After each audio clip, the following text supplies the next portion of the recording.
हमारे YouTube channel पर। दोस्तों आज हम आपको बताएंगे कि स्मैकडाउन में क्या हुआ। स्मैकडाउन में जेकब फाडू, सोलो सिकोआ, JCM आ चुके थे और यहाँ पर जेकब फाडू यहाँ पर सोलो सिकोआ का माइक छीनते हैं और कहते हैं कि तुम्हें इंटरफियर करने की ज़रूरत नहीं। लेकिन उसके के बाद सोलो सिकोआ कहते हैं कि तुम हमेशा आई लव यू सोलो कहते जाते हैं और तुम मेरी टीम में शामिल होना चाहिए। लेकिन उतने में ही पीछे से LA नाइट हमला कर देते हैं JCM पर। और नेक्स्ट होता है दोस्तों एलेस्टर ब्लैक की एंट्रेंस। एलेस्टर ब्लैक कार्मेलो हाइस के साथ एक 1-on-1 मैच चाहते हैं दोस्तों। तो दोस्तों इसी के साथ इन दोनों के बीच खतरनाक सा मैच स्टार्ट हो जाता है। मैच के स्टार्टिंग में कार्मेलो हाइस एलेस्टर ब्लैक पर बहुत ही खतरनाक मारम मारी मारते हैं, लेकिन यहाँ पर मिस चीयर अप कर देते हैं कार्मेलो हाइस को। लेकिन एलेस्टर ब्लैक पीछे नहीं रहते, अपने एथलेटिक मूव से जाने जाते हैं तो एक खतरनाक रिवर्स स्प्लैश दे डालते हैं। लेकिन यहाँ पर पीछे से मिस हमला कर देते हैं एलेस्टर ब्लैक पर, लेकिन एलेस्टर ब्लैक मिस पर एक किक जड़ देते हैं और उन्हें बाहर ढकेल देते हैं। और इसी का फ़ायदा उठाते हुए कार्मेलो हाइस अपना एक फिनिशर मार देते हैं और यहाँ पर ये मैच नो डिस्क्वालिफिकेशन की वजह से जीत चुके थे एलेस्टर ब्लैक। नेक्स्ट होता है दोस्तों ड्रू मैकेंटायर का एंट्रेंस। ड्रू मैकेंटायर कहते हैं कि आने वाले नेक्स्ट वीक में एक स्टील केज मैच होना चाहिए डेमियन प्रीस्ट और ड्रू मैकेंटायर के बीच, और बहुत ही खतरनाक मैच होने वाला है और उसमें ड्रू मैकेंटायर छोड़ने नहीं वाले डेमियन प्रीस्ट को। इसी के साथ ये ख़त्म हो जाता है प्रोमो। नेक्स्ट होता है money in the bank qualifying match, जिसके अंदर compete करते हैं रे फिनिक्स, सोलो सिकोआ और बिग जिमी। रे फिनिक्स एक दूसरे से भिड़ते हुए नजर आते हैं, लेकिन कुछ समय के बाद सोलो सिकोआ यहाँ पर चीटिंग कर बिग जिमी पर टेबल तोड़ डालते हैं। फिर यहाँ पर रे फिनिक्स उन दोनों पर एक हाई फ्लाई मूव लगा देते हैं।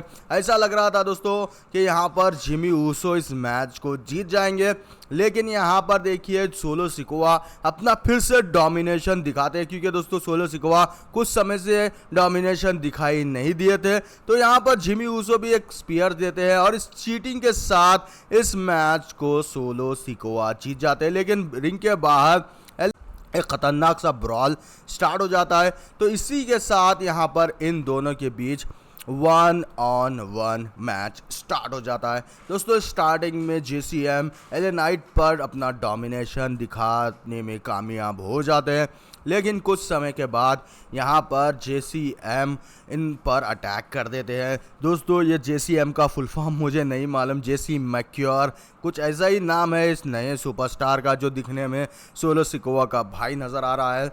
तो दोस्तों यहाँ पर JCM चीटिंग कर अपना ख़तरनाक सा बवंडर स्प्लैश दे देते हैं LA नाइट पर, और इस मैच को सोलो सिकोआ की मदद की वजह से इस जीत जाते हैं। तो दोस्तों आने वाले वक्त में एक ख़तरनाक सी ब्लड लाइन हमें देखने को मिल सकती है। नेक्स्ट हम बात करेंगे जॉन सीना और रैंडी ऑर्टन के बीच एक भयानक सा मैच हुआ था दोस्तों। ये मैच है बैकलैश 2025 के बारे में। स्टार्टिंग में यहाँ पर जॉन सीना रैंडी ऑर्टन पर चीटिंग से उनकी आंख फोड़ डालते हैं, उसके बाद रिंग के बाहर चले जाते हैं। लेकिन कुछ समय के बाद रैंडी ऑर्टन उन्हें पकड़कर रिंग के अंदर लेके आते हैं और जॉन सीना का मूव ही जॉन सीना पर अप्लाई कर देते हैं और उनकी आंखों में ही मारते हैं। तो उसी के बाद इन दोनों के बीच एक घमासान सा युद्ध हो जाता है। घमासान से युद्ध में यहाँ पर जॉन सीना डोमिनेट करने में कामयाब हो जाते हैं फ्रेंड्स। और यहाँ पर जैसे ही रैंडी ऑर्टन को डोमिनेट करते हैं जॉन सीना पर, रैंडी ऑर्टन एक खतरनाक सा नॉटी मूव लगा देते हैं और उसी के बाद इन दोनों के बीच ब्रॉल खतरनाक हो जाता है। लेकिन यहाँ पर जॉन सीना पुराने वाले रोमन रेंस की तरह इस बार भी खतरनाक सी पकड़ लगाते हैं और अपना खतरनाक यू कैन सी वी नफल शफल लगाते हैं। फिर रिंग के बाहर से अपना टाइटल लेके आकर रैंडी ऑर्टन पर मारने की कोशिश करते हैं, लेकिन रैंडी ऑर्टन अचानक RKO आउट ऑफ नोवेयर जड़ देते हैं और यहाँ पर रेफरी भी डाउन हो चुका था। तो ये दोनों रिंग के बाहर जाकर एक दूसरे से भिड़ जाते हैं और रैंडी ऑर्टन जॉन सीना पर टेबल तोड़ते हैं, लेकिन यह टेबल आसानी से टूटने वाला टेबल नहीं था, बहुत ही ज़्यादा मजबूत टेबल था। तो उसके बाद रैंडी ऑर्टन यहाँ पर एक और टेबल निकालते हैं रिंग के नीचे से और तोड़ देते हैं AA मार्कर। ये थोड़ा कमज़ोर टेबल होता है और आसानी से टूट जाता है। उसके बाद ये दोनों रिंग के अंदर आते हैं और रिंग के अंदर भी एक और आरकेओ आउट ऑफ नोवेयर दे देते हैं। लेकिन जैसे ही वो जीतने के लिए कोशिश करते हैं, यहाँ पर जो रेफरी डाउन हो चुका था उसकी वजह से यहाँ पर रैंडी ऑर्टन इस मैच को जीत नहीं पाते और ऑफिशियल्स आकर इस मैच को कंटिन्यू करने के बावजूद बजाय यहाँ पर रेफरी को चेक करते, जिसकी वजह से रैंडी ऑर्टन को आता है गुस्सा।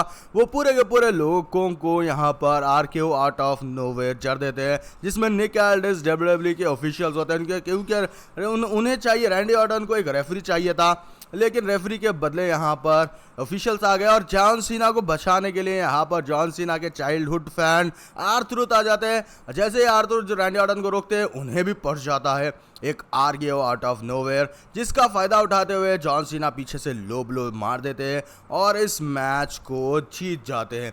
तो दोस्तों, the winner of this match John Cena और स्टिल डब्ल्यूडब्ल्यूई अनडिस्प्यूटेड चैंपियन। तो दोस्तों, हमें देखना है कि कौन जॉन सीना से उनका अनडिस्प्यूटेड टाइटल छीन लेगा। उसके बाद दोस्तों यहाँ पर एक फैटल 4-वे मैच होता है, उसके बारे में हम नेक्स्ट वीडियो में बताएंगे। तब तक के लिए goodbye, thanks for watching.